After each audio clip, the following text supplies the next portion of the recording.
Assalamualaikum warahmatullahi wabarakatuh. Alhamdulillah wa syukurillah wa salatu wassalamu ala rasulillah Sayyidina Maulana Muhammad ibn Abdullah wa ala alihi wa sahbihi mawala. Mabad. Yang mulia Roh Syuriah Pengurus Wilayah Nahdlatul Ulama Provinsi Jawa Timur,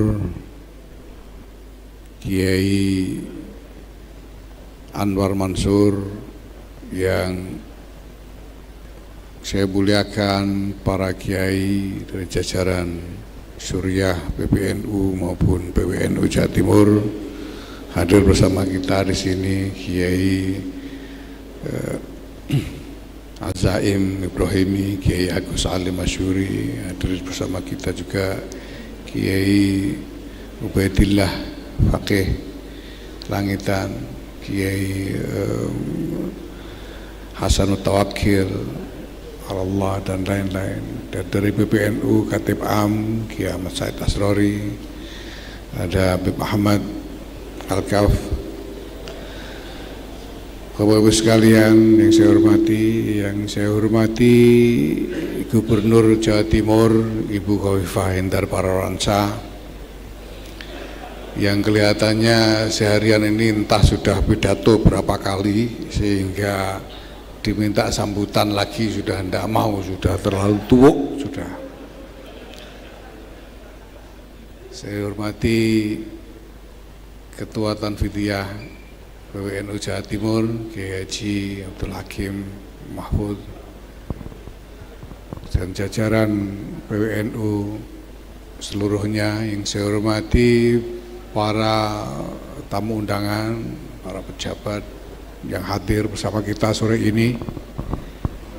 Yang saya hormati para pengurus cabang. Saya tidak diberitahu oleh panitia apakah hadir PJ atau tidak, tapi saya lihat di sini jelas-jelas ada PCNU di sini. Jadi terima kasih. Alhamdulillah, ini tiba-tiba sudah tanggal 25, nggak kerasa hari ini.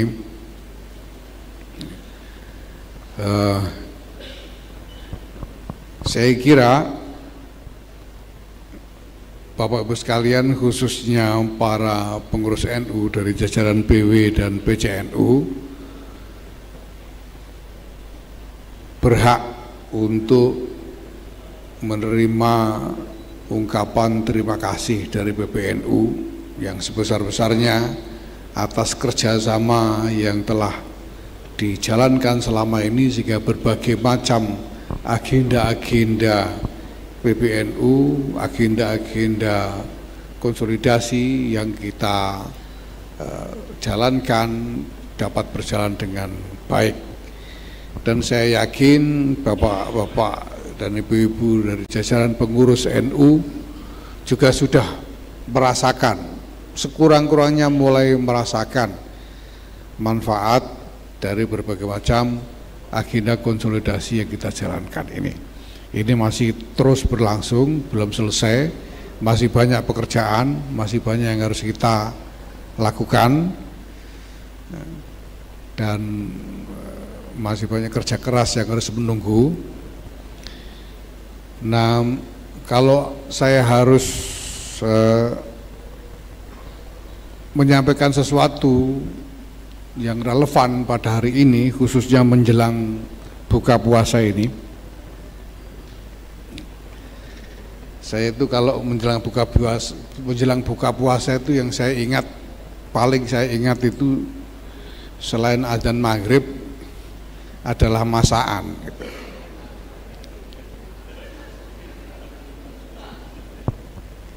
Masaan. Nah, orang puasa itu sering ngalamun kepengen masaan ini, masaan itu gitu. Tapi nanti kejadiannya itu tergantung tukang masaknya. Jadi kalau misalnya kita kepingin makan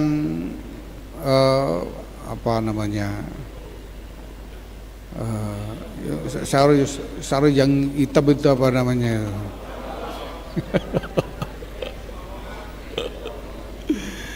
Ya apalah, mau pengen gulai, pengen tengkleng, pengen soto, pengen apa misalnya ya. Itu nanti kejadiannya kan tergantung tukang masaknya. Sama-sama gulai itu kalau tukang masaknya cocok atau pinter, ya tentu enak. Tapi kalau tukang masaknya nggak pinter, ya namanya tetap gulai, tapi nggak enak. Itu bisa jadi, gitu. Itu bisa jadi rawon, sama-sama rawon, ya. Namanya tetap rawon, tapi kalau tukang masaknya ini nggak pinter, rawonnya nggak enak. Nah, ini sebetulnya satu hal prinsip yang sejak awal saya perhatikan sejak awal. Jadi PBNU ini membuat macam-macam agenda, membangun berbagai macam program dan lain sebagainya. Nah, persoalannya ini tukang masaknya siapa? Supaya hasil masakannya itu jadi enak. Nah, saya itu karena saya orang Rembang itu masakan Rembang itu biasanya rasanya itu apa? Nendang. Pedes ya pedes gitu ya. Asin ya kerasa asinnya, pedes kerasa pedesnya gitu. Itu nendang. Ya. Maka ya mungkin disertai permohonan maaf selama ini memang saya gunakan resep seperti itu. Saya cari tukang masak yang bisa merangkai resep yang rasanya enak sekaligus nendang. Maka sejak awal kemana-mana saya bawa dua orang, yang satu namanya Amin Said Husni, yang satu namanya Saifullah Yusuf.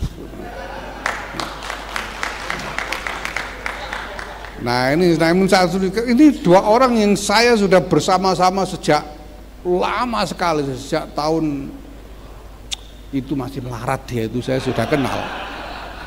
Saya sudah kenal dia masih melarat. Nah, jadi saya tahu betul kemampuannya ini masing-masing dua orang. Di samping teman-teman yang lain juga yang saya juga kenal betul. Ya. Nah, Pak Amin Said Husni ini orang yang seorang politisi tapi juga administrator, dia mantan anggota DPR RI 2 periode, habis itu mantan bupati 2 periode, ya. Sehingga dia bisa memasak kebijakan dengan bumbu-bumbu yang pas itu. Nah supaya rasanya nendang, nggak pakai Saifullah Yusuf, ini bagian nendang. Nah bagian nendangnya ini Saifullah Yusuf. Nah saya kira Bapak-Ibu sekalian, saya melihat, ya saya tidak tahu siapa tukang masaknya Bu Khofifah sebagai gubernur, ya, tapi saya bisa perkirakan ini tukang masak yang memang terpercaya, gitu. Terbukti kebijakan-kebijakannya kemudian dirasakan orang itu jadi enak, gitu. Jadi enak. Ya cabang-cabang ini ya ada yang gaber-gaber karena kepedesan gitu ya, mungkin ya. Tapi habis itu kan ya terus enak gitu, karena memang bumbunya lumayan enak lah mencait ini ya. Ada yang misalnya karena terlanjur kena tendang jadi ya enggak apa-apa. Tapi ala kulli hal Bapak Ibu sekalian, bahwa kita memulai semua pekerjaan ini dengan visi. Visinya pertama-tama itu harus kita rumuskan dulu dengan jelas. Kita ini mau apa? NU ini mau apa? NU ini mau jadi organisasi yang menguasai Indonesia, mengangkangi seluruh Indonesia, ya.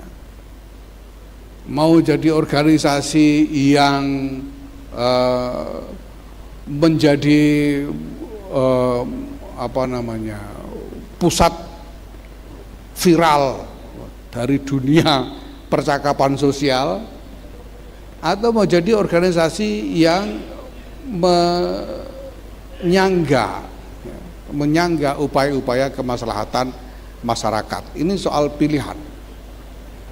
Bisa kok Kalau NU mau jadi penguasa Indonesia ini bisa, asal mentolo. Kita bisa lakukan kayak yang dilakukan oleh RSS di India itu, dengan gerakan Hindutvanya itu, yang kemudian mendirikan partai namanya BJP, Bharatiya Janata Party itu, yang kemudian berkuasa betul.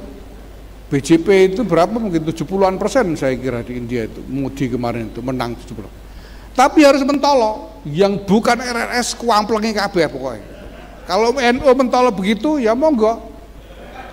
Saya ora NU wis swaduki kabeh tempilingi ning dalan-dalan kayak RRS itu. Itu bertahun-tahun RRS itu. Bisa dilakukan kalau mau, mari. Kalau mentolo.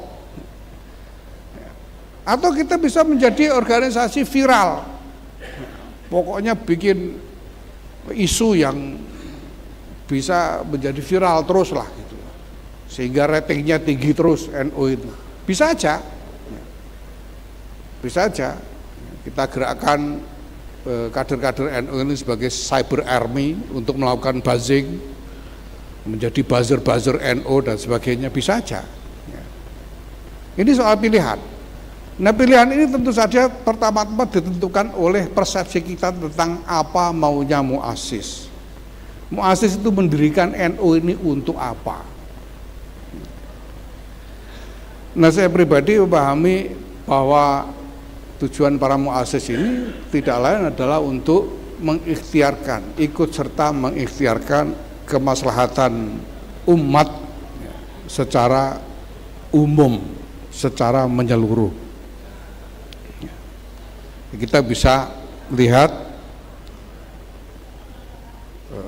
pahami hal ini dari berbagai macam dokumen mendasar, misalnya seperti Muqaddimah Qanun Asasi dari pidato Rais Akbar Nahdlatul Ulama Kiai Haji Hadratus Syekh Kiai Haji Hasyim Muhammad Hasyim Asy'ari.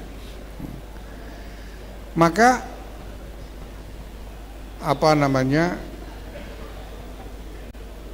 menurut saya atau kecenderungan saya adalah memilih untuk mendorong agar NU ini menjadi penyangga kemaslahatan masyarakat itu, kemaslahatan yang nyata, dan itu jelas memerlukan kerja-kerja yang nyata di bawah, dan itu banyak sekali tuntutannya, tuntutan pekerjaannya. Dan untuk bisa melaksanakan itu, mau tidak mau kita harus terlebih dahulu berkonsolidasi. Kita harus berkonsolidasi supaya tata kelola ini bisa kita tegakkan dengan baik, ya, sehingga pekerjaan-pekerjaan juga bisa dibagi dengan baik, karena pekerjaannya banyak sekali cara membagi kerjaannya gimana, karena ini orang jarang ingat kalau soal bagi kerjaan itu, jarang ingat. Yang lebih cepat ingat itu kan bagi untung gitu, kalau ada untungnya nanya semua gitu, mana bagian saya. Kalau kerjaan ini harus ada cara untuk membagi pekerjaan sehingga manfaat yang dihadirkan oleh jamiah ini betul-betul nyata dan dirasakan oleh masyarakat. Dan memang ini tidak bisa dilakukan dengan serta-merta. Ada perlu proses, perlu waktu dan lain sebagainya. Saya insya Allah, ya, paling tidak saya sudah janji sama Sekjen Pak Saifullah Yusuf ini bahwa saya mendedikasikan masa khidmah saya di NU ini untuk konsolidasi. Sesudah itu mau dipakai apa monggo, yang penting konsolidasi jadi. Kalau konsolidasi jadi, nanti siapapun yang akan menjadi pengampu dari Jamiah Nahdlatul Ulama ini dengan visinya sendiri, ya akan lebih mudah merealisasikan apa yang menjadi visi itu dan mengoperasionalisasikannya dengan baik, ya. Karena ya dengan tata kelola yang lebih baik, pekerjaan bisa dibagi lebih baik, ya, sasaran-sasaran bisa diukur dan direncanakan dengan baik, ya. Nah sekarang ini ya mohon maaf, catatan saja kita belum. Yang lain itu Ya kemarin diumumkan katanya kekayaan Muhammadiyah 444 triliun lebih, katanya begitu kan. Ya, ada kan pengurus Muhammadiyahnya hadir di sini. Dari mana kok tahu 444 triliun lebih itu? Kan dari catatannya. Karena kekayaannya dicatati gitu loh. Lah kita itu nyatati aja enggak. Lah gimana bisa ngitung, nyatati aja enggak. Lah apalagi nyatati kita itu lah. Kita sampai hari ini itu masih belum ketemu perspektif yang pas. Mana yang pantas dicatat, mana yang enggak gitu. Itu masih memerlukan pengolahan, memerlukan masaan itu tadi. Ya. Nah Bapak Ibu sekalian yang saya hormati, sekali lagi semua ini kita harapkan bisa mengarah pada konsolidasi yang betul-betul paripurna, sehingga Jam'iyah ini bisa beroperasi dengan sepantasnya sebagai sebuah Jam'iyah. Dulu ada orang bicara tentang menjam'iyahkan jamaah supaya jamaahnya menjadi Jam'iyah. Nah saya sebetulnya enggak usah sampai situ. Jamaahnya itu biar jadi jamaah aja nggak apa-apa. Yang penting yang sudah Jam'iyah ini jadi Jam'iyah beneran gitu. Ini yang pengurus-pengurus cabang, pengurus wilayah ini kan sudah Jam'iyah, supaya berperilaku Jam'iyah beneran gitu loh. Itu aja sudah. Lah nanti jamaahnya ya saya kira tinggal jadi mengalir sebagaimana mestinya nantinya. Kalau Jam'iyah ini bisa sudah sungguh-sungguh terkonsolidasi. Bapak Ibu sekalian saya hormati, semoga Ramadan ini membawakan kepada kita berkah yang sebesar-besarnya, semoga kita semua dikaruniai menjadi bagian dari orang-orang yang pantas mendapatkan fadilah sebesar-besarnya dari Ramadan ini, dan nanti pantas mendapatkan Aid yang sejati, insyaallah. Amin. Terima kasih. Allahumma fiq la aqimit thariq. Wassalamualaikum warahmatullahi wabarakatuh.